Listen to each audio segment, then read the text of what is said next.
to invest sufficiently in defense. As you know, in Wales, at the NATO summit in Wales back in 2014, we decided that within the next decade, all allies would live up to invest at least 2% of GDP in defense. When we read your latest annual report, we see that only 7 allies live up to that 2% target in 2022. That's very disappointing. So the question is, how would you address this issue in Vilnius? How would you press the allies to actually live up to their commitments from 2014?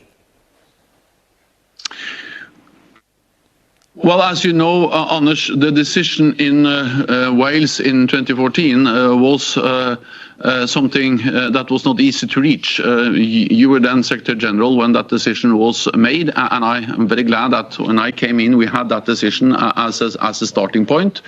But of course, it reflected that some allies were very eager to move fast to 2% and beyond, and other allies were very reluctant. So whether it's good or bad, where we are now depends a bit on whether you assess the glass as half full or half empty. The reality is that since 2014, we have come a long way on defense spending, even though I would have very much appreciated NATO allies to have done even more. Because before 2014, allies across Europe and Canada were reducing defense spending. Since 2014, all allies have increased defense spending, some more than others, but all have gone from going down to going up, which is a huge difference.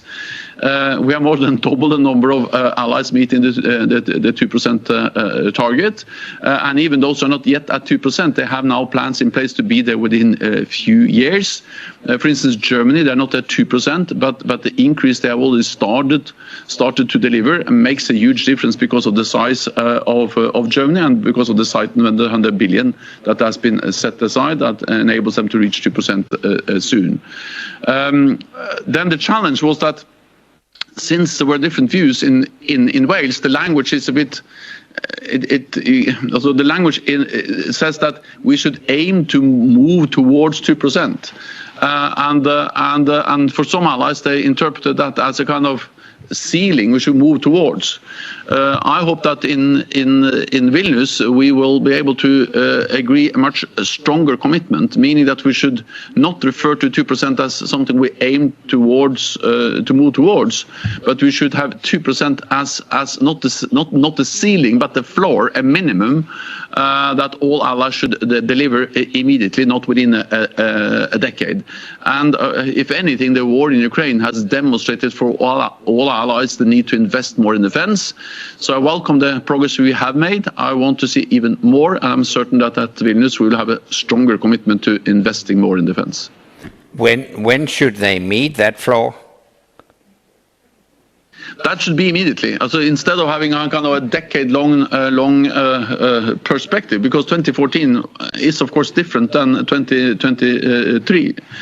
Things have changed. If any, as the allies realized in August 2014, when the Wales summit was held, that we lived in a more dangerous world. But it's even more obvious now with the massive aggression by Russia against Ukraine. So again, it's not for me to decide. This text will be negotiated. I will put forward my proposals. I will push hard for allies to agree something which is stronger, referring to 2% as a minimum, and where we don't have a decade long, but it should be something that should reach also as soon as possible, immediately, without waiting more than absolutely necessary. Do you think that 2030 is as soon as possible?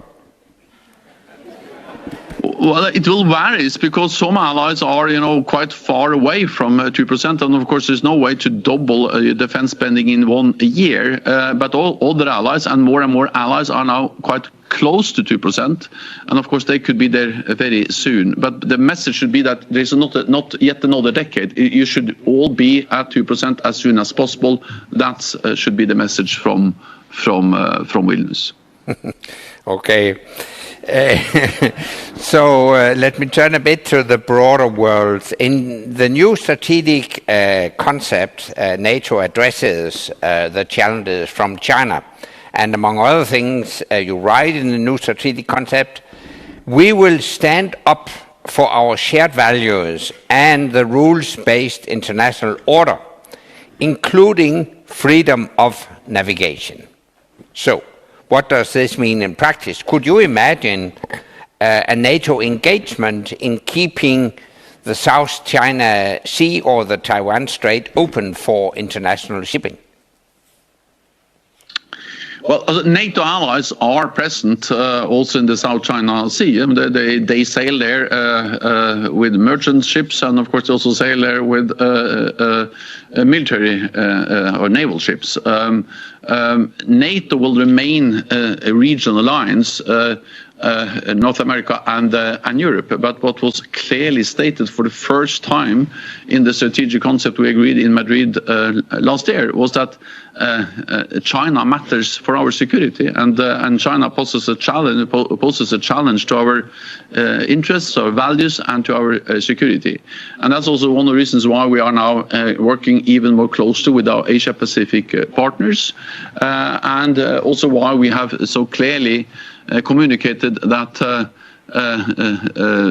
status quo in and around Taiwan should not be changed by force, and China's threatening rhetoric and behavior against Taiwan is unjustified, and any differences and disputes around Taiwan should be resolved by peaceful means.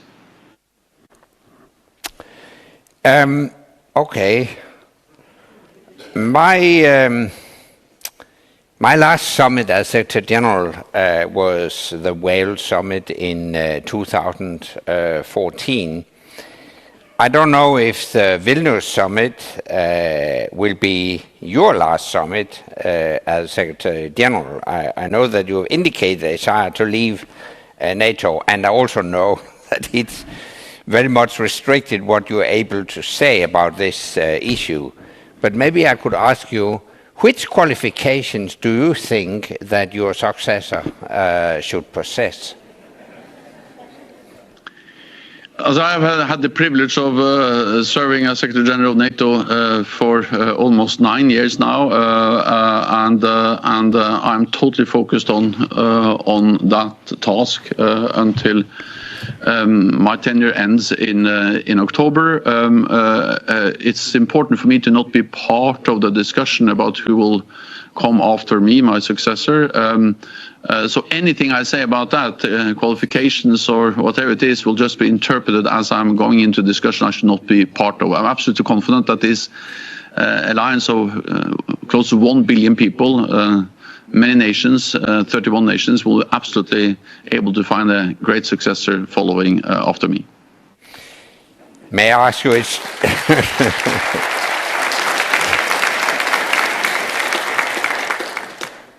my question and your reply will be between you and me. If allies ask you to stay on, are you ready to continue and celebrate the 75th anniversary summit in DC next year? Well, I have made it clear that I have no other plans than to leave this fall. I've already been almost twice as long as originally planned, and that's what I have to say about that. Yeah. Okay. I would like to thank you very much, Jens. You are the head of the strongest organization of Earth to defend freedom and democracy. So thank you very much for joining us today. I wish you all the best in the run-up to Vilnius and whatever might happen after that. Thank you. Thank you very much, Anders. Great to be with you.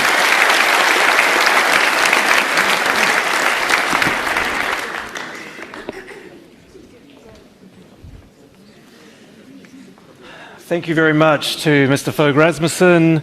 Thank you very much to